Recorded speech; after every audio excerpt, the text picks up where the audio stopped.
All right, y'all, we're going to try to do this via the truck.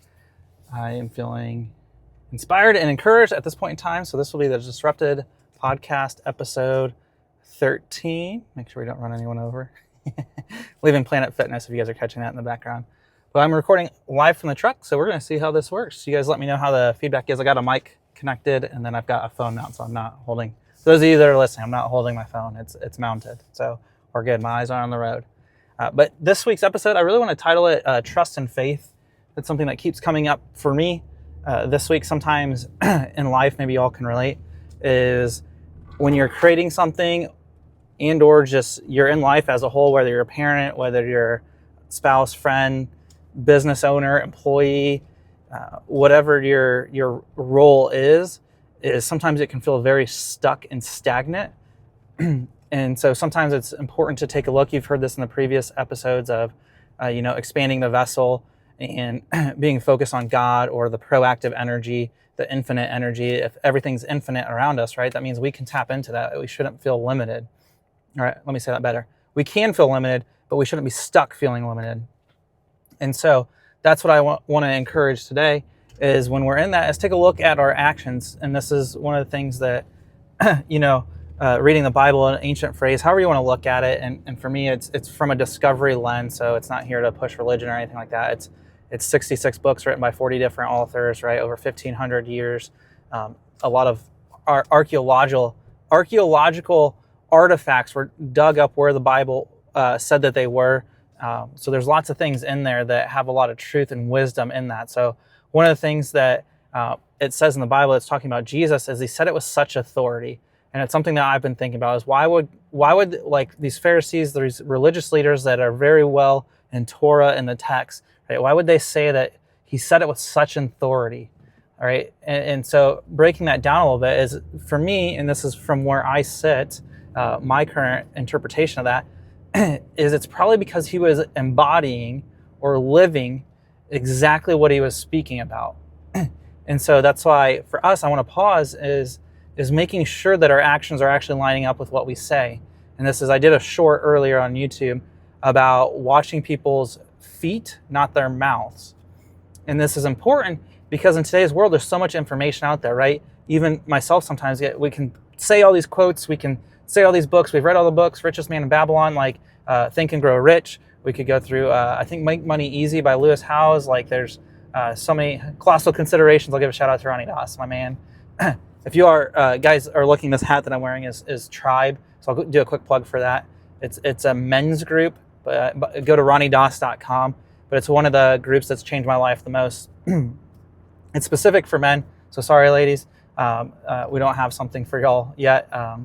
But this is specific for men, and it's not just like you have people that produce very, very well, but they're great human beings, they're great fathers, great husbands, and they desire to be the best human being that they can. And for me, it's catapulted my life, so I'll do a quick plug for them. And I'm repping the hat anyways. But for us, it's really embodying, and this is the type of people that are in this group, is that their actions are lining up with what they say.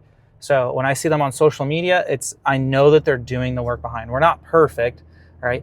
But it's not people on there that are just saying the quotes. And we've all met these people, right? And we may be one of these people. We've had different seasons or seasons of life.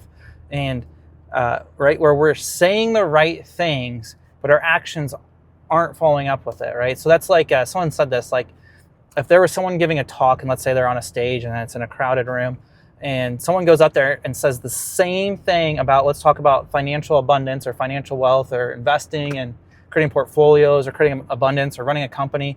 And Jeff Bezos went up there, said the same thing. These two people and this other, we'll just call it character X for right now. They say the same exact things, okay? But character X is actually broke. Right? You can feel the energy of that. There's a reason why Bezos, and right or wrong or how you feel about them as a human, we're just isolating to this specific topic, is, right? It's the energy at which they speak it because it's an authority. And this is one of the things too, when people wanted to talk about politics, and this was the thing that I said is again, I'm not going to be here to tell you what to do. I'm going to share my beliefs and my opinions. And that's one of the realms that, it's just, I just don't see it being very progressive for me to really get too far into it. But I said one of the things that is a great gift that I pray for God for every day is wisdom and discernment. And when you meet someone that's passionate And embodying, meaning that they're following through with what they say. They're living what they're speaking, right? They don't run short for words to describe what they're creating and what they're doing. And so this is something, no matter who you sit down with and talk, and it's one of the things in business that you learn, and for me, it's like the top priority, is I need to know who I'm working with. And this is just a great life thing, even in creating new relationships and those things, is I need to know who's sitting across from me. And so you're learning about these people. The easiest way to do that is to ask questions, right? And when people can't answer questions, and that's okay, but meeting people that are humble enough to say, oh, I don't know, or, I didn't think of that. That's interesting. That's something worth considering. I'm glad you brought that up. Or something along those lines versus, someone that just wanders for words or it has to know it all, right? They have to know it all, and it's like their words don't carry weight. And so that's why I wanted to create this, even as I'm driving here, is because you guys are probably hearing my turn signal too now that I'm thinking about it. I know it drives Brandy nuts. So hopefully the mic and noise cancellation will get some of that. Well, the reason why I'm sharing this for y'all is to embody what we're doing, is to actually, to have authority on things, is to live it. And so when we're feeling stuck, as long as our actions are in the right place, now I'm bringing it full circle here, when our actions are in the right place, then it's having trust and faith. And I did a little while ago on this too, is if everything worked out to our expectations, right, there would be no room for trust or faith. No room for trust or faith. And I'd argue a little bit of excitement too, but we're going to stay on trust and faith for right now. So there's not a lot of room for trust and faith if everything just always meets our expectations. And some of us are like, thank goodness that everything hasn't met my expectations, because there's a lot of room for better in there. And that's what I would call God, right? Is there's room for better in these scenarios than what we can imagine. So being open for that. And so having trust and faith in these scenarios. So it's coming back to the actions. I'll bring it back real quick. Coming back to the actions. Am I in alignment with God? What my destiny is with God, the infinite, the creator of the universe, right? The infinite, right? There's infinite, and it's a proactive God. So we talked about reactive in one of the episodes about the vessel. We talked about it, reactive versus proactive, is there's nothing catching God off guard. So when things come up in our life that cause us to be reactive, whether it be small things or big things, is an opportunity for us to become more like God, more like the infinite, right? It's okay to feel like, this is the thing, is you don't bury your feelings. Like, these things come up and make you angry, but it's to work on it. And we talked about, oh, what a pleasure, what an opportunity. I know it sounds crazy when I say it, like, oh, what a pleasure, but it's pausing, and what it's creating in the programming is that this is an opportunity for me to become more like the creator, be more like the infinite, to receive more, right? And the example is like a 60 watt or 100 watt light bulb, right? If you plug a 60 watt light bulb, and I'm not an electrician, into something that puts out 100 watts and it blows out that light bulb, you don't have the vessel to receive that, right? So having the 100 watt, you've got to grow into that, and then you can receive that. So, and this is another thing that we've discussed. I know I'm kind of bringing them all in here, is that when we receive things too, so we talked about expanding the vessel, but in order to receive things, a lot of times in our world, we want to understand why something's happening before we align with that energy, with us being open to the blessings that could be beyond what our expectations are, beyond our current circumstances. So we want to understand first and align second, versus align first and then the understanding will come with that. And you all can pause right now and just think about this logically. Like, it happens in our life. There's something that's happened in your past. You're like, oh, that kind of makes sense now of why that happened. It felt very rough in the moment, but it gave me this opportunity. Like for me, I'll share a story, is in the early days, we're in these chiropractic groups. And then when 2020 hit, I realized that those models weren't the best. It didn't feel very supportive to me. Doesn't mean that's true. That's my interpretation of that season.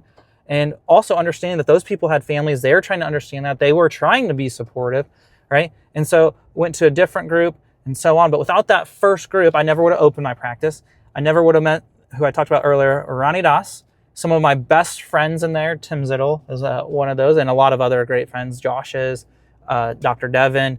There's a lot of people that I met through that group. So it's something that felt very frustrating, that didn't meet my expectation in a season, was one of the greatest blessings in my life, right? So the understanding came after I aligned with something bigger than myself. And so that's why there's a verse in the Bible that says, follow me, or what my interpretation of that is, keep God first and all else will be added to you. And so that is very, very powerful. So for me, I focus on alignment, and probably crazy that I turned out to be a chiropractor, huh? You guys are probably chuckling at that. I'm chuckling at it in my head. Well, I'll chuckle out loud. Yeah, alignment, right? And it's the body's such a great analogy for this too, is right, when our body's not in alignment, like imagine I'm driving my truck right now. Imagine the tires pulling in all different directions, right? Imagine each tire. Oh, this is brilliant. I'm so glad that I recorded this. This is brilliant. So there's this chart that I've talked about. I might try to pop it up on the screen for you all that are listening. Just listen careful. I'll go through it slowly. It's a very simple chart, but it's body, heart, mind, and spirit. And just picture it on a wheel. So they're across from each other, and there's verticals on that. And then we want to be in the center and be able to be well-rounded in all of those and be able to shift into each of those energetics, right? And I talk about, like, if you've ever met someone that's so spiritual, that's woo-woo, that's not even connected to reality, there can be a problem there. And there's someone that's so connected to their body that there's no spiritual connection, that life becomes very depressing in a sense, because everything that they are playing God in a sense. And so there's a lot of power in that. So imagine your vehicle and all the wheels are pulling different directions, right? And you pick this target out, you pick this destination, we'll call it your destiny, your true self, the things that set your heart on fire, whether it's traveling, whether it's being a great spouse, husband, father, wife, traveling, whatever it is that sets your heart on fire. That's your destination. All your tires are pulling different directions, right? How long is it going to take you to get there? I'm laughing because I'm like, oh yeah, this is what I've done a lot of seasons of life, right? So imagine that for a second. So imagine getting those tires in alignment. They're all aligning, going the same direction. How much quicker do you get there?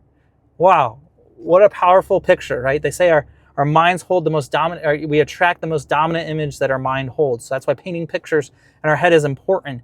And choosing, when someone says they don't want something, right? We talked about parents. I don't want to be like my parents, or I don't want to marry someone like my dad or my mom. And guess what they marry? Someone exactly like them. Why? Because the most dominant image in their head was their parents, right? Versus saying, you can say you don't want those things. And I know there's a lot of negative energy towards parents. That's why I speak towards this. And there's a lot of healing and opportunity there. If y'all ever want to talk about that, leave a comment or, connect with me. There's ways that we can really do a lot of healing there. And so the dominant image in their head is their parents still. So you can say you don't want to marry someone like your parents or whatever. We're just using the parents for example here. You don't want to do that, right? But now you need to create what you do want. Okay, so what is the image that you want? Well, someone that's kind, someone that's very present, someone, that really does listen and those things. And what's crazy about that is you'll start to become that person because you're holding that image, and that's what you're going to magnify or attract towards you. And so very powerful stuff in that short little snippet there. So I hope y'all are catching this. And if there's something that resonated with you, please leave a comment. Please connect. I love creating dialogue around this because something that you're thinking or have a question or something on to someone else probably has that same thought.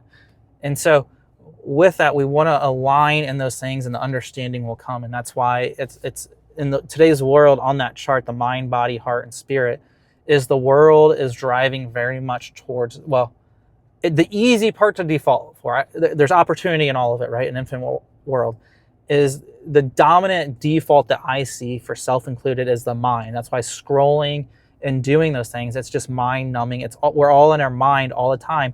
And you're thinking of all these things that you could do, should do, would have done, could have done, and we're not actually doing it, right? We're not actually connecting to the spiritual energy of it, of the abundance that's around us, right? We're not connecting to that. We're not embodying that. That's our actions, right? Us truly embodying it. It's our actions, right? That what we think, what we desire, what we speak, we're actually doing, right? And then there's the heart, the thing that really sets your heart on fire. And for me, that's an interesting one. It's something that I am currently focused on the most. I've got very well versed in other ones, and I do have a lot of heart, but understanding the magnifying of the heart.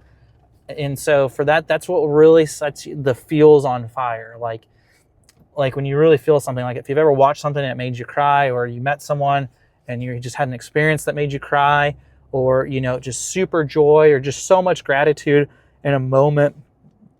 And I mean, you have the negative of those too, which those are usually easy defaults. That's the reactive energy, right? And so that type of energy too. And when we can get out of our minds more into those three other energies, it's a very beautiful spot. And that's, you're well balanced, well rounded.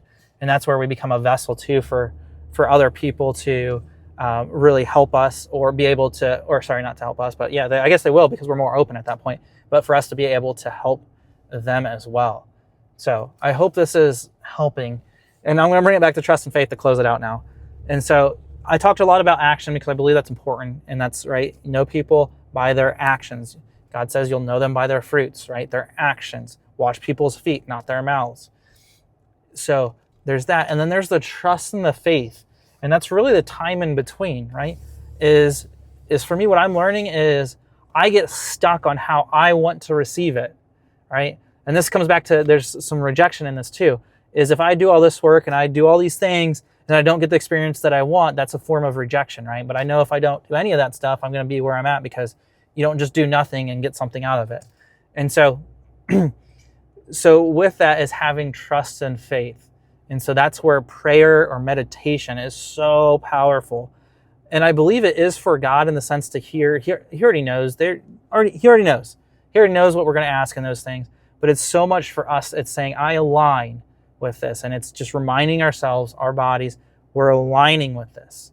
And so I pray so much every day, and my prayers have gotten better. And it's not a magic genie type of prayer. It's like, God, give me all these things. I can ask and request those things. That's great. But first and foremost, I want you to know that I align with you. You have a will for my life. You have a preordained destiny for me. You've given me free will. And so that's why sometimes I create my own challenges. But I pray that out of all things, that this is what I pray for. You can pray your own. Is I pray that you purify my heart, soften my heart, open my heart, make my heart more like yours. Give me the wisdom and discernment, the eyes and ears to hear and see you. And sometimes that's the no. There's an experience I had recently where it was a loud no, and I kept bending and trying to force my way to make this thing happen. And then finally I'm like, oh, I'm praying for this and it's right in front of me and I'm not listening. I hear you, God. I align with this. I know this is for my good. And I know that you are creating a perfect moment, perfect opportunities for me. I align with that. And I'm going to focus on you and continue to expand my vessel. And I pray that you continue to make your voice heard in my life. That way I can reach the fullness of my destiny. I'm going to leave it at that. What a great ending to the episode. I appreciate you all. This is episode 13, and I will see you all on episode 14.